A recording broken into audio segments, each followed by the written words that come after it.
Absolutely. Why wouldn't I? Do you think that 18, 19-year-old women are more attractive than 25-year-old women? I think there's attractive people. That's a loaded question. I don't know. Well, it's not really, is it? I can't. You know why I'm asking it? Of course I do, but I can't sit here and for say. the benefit of viewers who don't know why I'm asking, you said this. In general, this is also one of the reasons men find youth attractive. You want to blow up the internet? I'll blow up the internet right effing now. The reason 18 and 19-year-olds are more attractive than 25-year-olds is because they've been through less dick. People say, oh, you can't say that, but yes, I can. A 19-year-old is more attractive than a 26-year-old woman, and I'll tell you why. Because that 26-year-old has talked to more guys, been to the club more times, been effed and dumped more times, more arguments, more mess, more for me to clean up. That is misogyny. Why? Because you are encouraging a mindset about 25-year-old women that makes them sound out to be infinitely less desirable than 18, 19-year-olds, and having effectively been having too much sex to be taken in a more respectful way. Well, firstly, even if that was the case, that wouldn't be misogyny. Well, what did you mean by what you said? That's not misogyny because it's not anti-women. I'm saying that an 18 or a 19-year-old woman would be more desirable. Pretty anti-25-year-old woman. Anti-25-year-old women we can argue, but not misogyny. Well, that's misogyny then, isn't it? No, it's not. Well, being anti any woman at all is misogyny. Not when I'm saying that women are beautiful and attractive at a certain age and saying the age. You're saying 18, 19-year-olds are more attractive than 25. Well, then ageist perhaps, but misogynistic absolutely Is that not. But you just accepted it was misogyny. No, I didn't. You said it was misogyny. I'm telling you, no, it's not. If a 26-year-old woman is watching this and has heard those comments, yeah, would you just say to her, look, I'm sorry, I shouldn't have said that? No, I won't. I will say that I am sorry that offends you.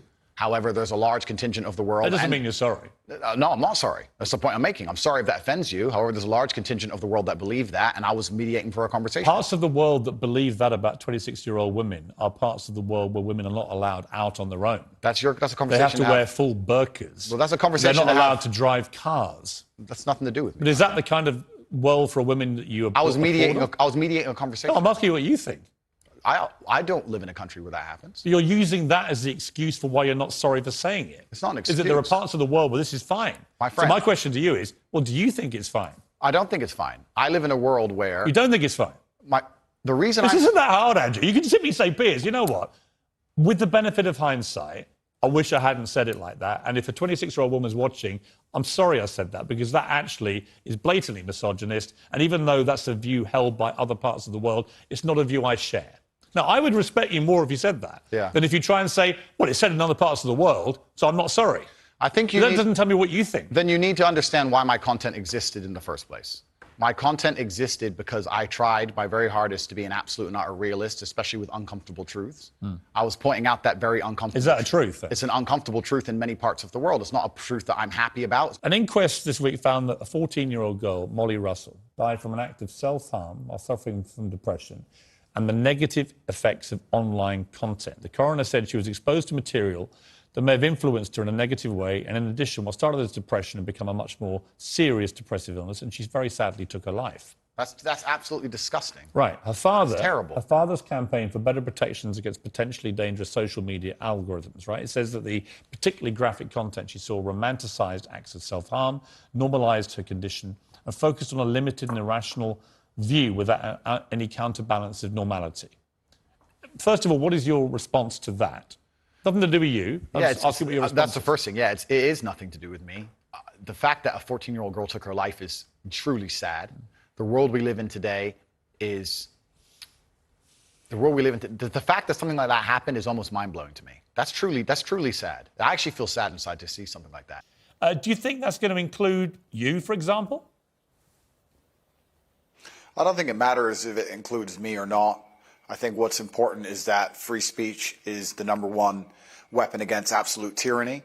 And although you cannot have complete free speech, because then conversations completely break down into asinine insult fests, I do like the idea of the changing of the guard when it comes to control over information. Is it possible, Andrew Tate, to actually police something like Twitter, to be a platform for genuine free speech? Or is it so toxic and tribal now that whatever happens, before we had all the people on the right screaming away that they were being no platformed and so on. Now you've got all the people on the left screaming that they're being diminished in some way. It's very tribal, very toxic. Can Musk cut through that? And if so, how? Yeah, it's going to be extremely difficult. There's always going to be one group of people who are extremely unhappy, but I think that anybody who's perspicacious enough to understand the truth of what's been going on in the world recently will know that the left and their narratives have certainly been protected for a very long time.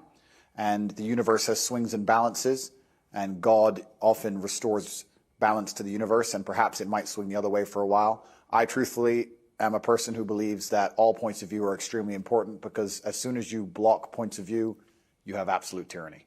And in a way, it's sort of self-defeating, isn't it? Because you carried on getting huge attention. It was interesting to me that when you came on the show, for example, we've had, I think, nearly 6 million people have viewed the whole interview that we did, which is a huge number of people, certainly far higher than watched it on conventional television. So you have a whole world out there online which operates away from social media platforms. Yeah, I've been very, very successful in spite of them, but not many people can do that. I'm in a pretty unique position, but I think that everybody needs a voice to a degree, and social media platforms are now the most important platforms on the planet. They control information, and they influence real-world decisions, and they influence people's perception of reality. The last few years of COVID have been a perfect example of what happens when you censor one side of the argument and you only allow one point of view to be purported by the matrix in and of itself, and that's how you end up in tyrannical situations. I think you were just discussing that, Piers. Yeah, and I think that's a perfectly valid point. You know, people have quite rightly held me to task over some of the positions I took during the COVID pandemic, notably when the scientists said as a definitive fact that you couldn't transmit the virus if you had the vaccine. It turned out that wasn't true.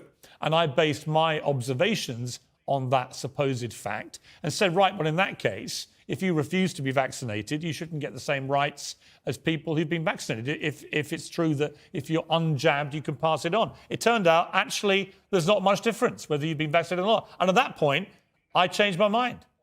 But I felt that there were a lot of people who were being deplatformed from Twitter at the time for questioning the validity of scientific statements, and they would then be a complete U-turn. So I do think it was a very interesting period, actually, for testing what free speech means. It was actually worse than that. You're right, Piers, but it was actually worse than interesting, because what happens is when you censor an entire side of the argument and only allow one side of the argument to have a voice, you are changing reality in real time. You are shaping the world. The only reason that scam continued as long as it did, and the only reason people didn't get to see their own parents get buried, and the only reason people sat and missed cancer appointments because they were scared of the common cold, was because they were censoring anybody who said anything contrary to the purported version of events that the mainstream media decided they want the entire world to swallow. It's beyond simply interesting, and it's beyond simply funny or coincidental. I think a man... are discussing whether they're in Afghanistan or a swanky London studio. Am I a misogynist, am I? I don't think... First of the things she said, I don't even truly believe. If you're prepared to listen to me, I'll explain to you exactly why she's completely and utterly wrong. If you can go through the points again, she said... Do you think you're a misogynist? Absolutely not. I'm not a misogynist on any level. This is one of those buzzwords they just throw at people randomly. Homophobic, racist, misogynist, they just throw it out at people. What is your view of women? I'm a realist. What is your real view of women? I absolutely not only love women. I adore women. I have good relationships with women. Not a single woman has come up to me on the street since I've been canceled. Not a single one has said anything negative. Every single one of them has said positive things. You're a traditional male. I wish more men were like you. You understand your masculine roles. You understand what you're supposed to do. You understand you're supposed to protect women. You're exactly the kind of man I'd be looking for. I've never had a negative interaction with a female ever since I've been dubbed the biggest misogynist. Where is the... Please let me finish. I'm sorry, Piers. Also, there's not been a single woman who's accused me of a crime, not a single woman who's accused me of rape, not a single woman who's come out and said anything from my entire past of 36 years I've done anything wrong ever. Anybody else with my level of fame, any footballer, any other movie star, at least has people who've come out and accused them of rape, X, Y, Z. I have no woman who's come out and ever said I've hurt her, no woman who's come out and ever said I've done damage to her or been horrible to her. Everybody who ever interacted with me has said I've been a nice person. All of them. Random Twitter nobody who seems to know so much is full of... All right, you've responded to her tweet. Yeah, she's a liar. But where is the line for you between masculinity, which I will always defend, and which I agree with? I think a lot of women like men to be masculine, and what has become known as toxic masculinity. And the reason I ask you is that you are engaged in that debate with men all the time. Where is the line for you where men shouldn't cross, where the behaviour should be kept within a line? Please define toxic masculinity. Well, you tell me what you think it crosses a line from being a masculine, good man to a bad man? There's no such thing as too much masculinity if it's genuinely masculine. Genuine masculinity is not out here to hurt people. It's absolutely the opposite. It's out here to protect. And when bad things happen, they call traditionally masculine men. If you need a firefighter, you need a masculine man. When you call the police because of the problem you have, you want masculine men. And as soon as a woman or a man is in trouble, when you look for backup, you look for masculine men. And masculine men have a duty to provide and protect those they care about. We have a duty to do things we don't feel like doing because we know we're supposed to do them. And that's why we stayed in the Titanic and died. Those were masculine men. Where did you get your views about this from? This is what I grew up with. It's the family I grew up around. And your father, your mother, yeah, both? and the world I lived in. And I think a lot of the things I'm saying now about masculinity and how people should act in the world, how the world should function, were considered completely normal and accepted by everybody only 20 years ago. I think the world's just lost its mind. For me to stand up and say a man should protect a woman now gets to be called a misogynist and canceled. If I said that 10 years ago, everyone would say, duh. And what's funny is, everyone who argues against me and says men shouldn't protect women, especially all the feminists, if they were with their boyfriend and a man broke into their house, guess who they'd expect to go downstairs? Who do you think? Think they go themselves? Are they going to Afghanistan? No, we send men to do these things. So well, we send women in the armed forces too. You have to generalize when you make points. There are many courageous people. Exceptions do not disprove the rule.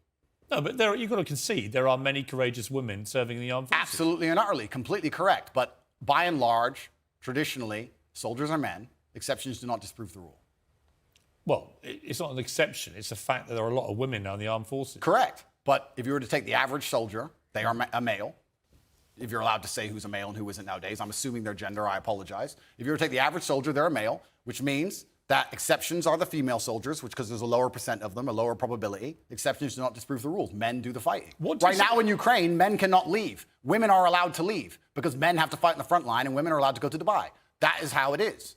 Man should provide for a woman financially, completely and utterly. If she wants to work, if my partner were to say to me right now, I really feel like getting a job, it would make me happy, then I'll say work. But she doesn't have to. Her job is looking after the children, looking after me, and being as happy as possible. If you think I'm a bad person for saying, if you actually read that, read the subtext and context. I read it all out. Okay, good. Then you'll understand what I'm saying. You know I did. You heard it. Absolutely. So what I'm saying is, I am a man. My life is stressful. My life is pain. I go to jail. I suffer. I have to deal with making money. I have constant, endless headache. I do all of that so I can give you everything, but then I get to have you. Your job is to be happy. I want you to smile. I want you to look your best and feel your best all of the time. If I am a misogynist for saying that I go through so much pain so that we can be financially secure, so I hope the woman I care about does not have to work a job. If that makes me a bad person, then so be it. Because all I'm saying is I want to take care of her in every single realm. I take care of her physical safety. I take care of her financial security. That is my job as a man. And if more men acted like me,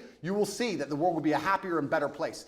The women who say, I really want to work, I want a career, that's their prerogative and their decision. They're allowed to do that. But also, often the reason they do that is because they can't find a man they trust to take care of them. No. I've had this from women in their own mouth. If I found a man who was financially secure and as smart as you, I wouldn't be doing this garbage job either. Why was I psyoped into working to pay taxes when I should be at home having children with a man I adore? Andrew, it's a psyop. Andrew, there are so many women that will listen to that and be laughing and mocking you. Will there? Say, don't be so ridiculous. I have a job that I love.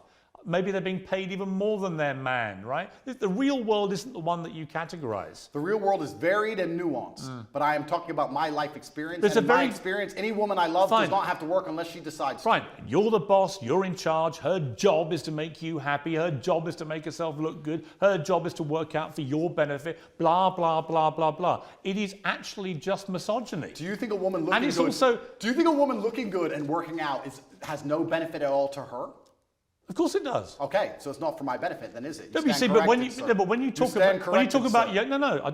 about young men and you tell them to work out and take care of themselves, I cheer you on.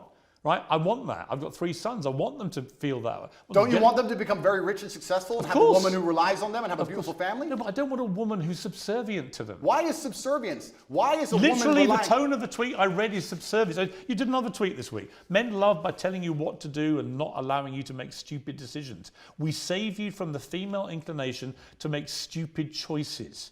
If a man doesn't give you instructions, he doesn't love you. If you won't listen to a man's instructions, you don't love him. The whole language is so ridiculous. Let me change the language then.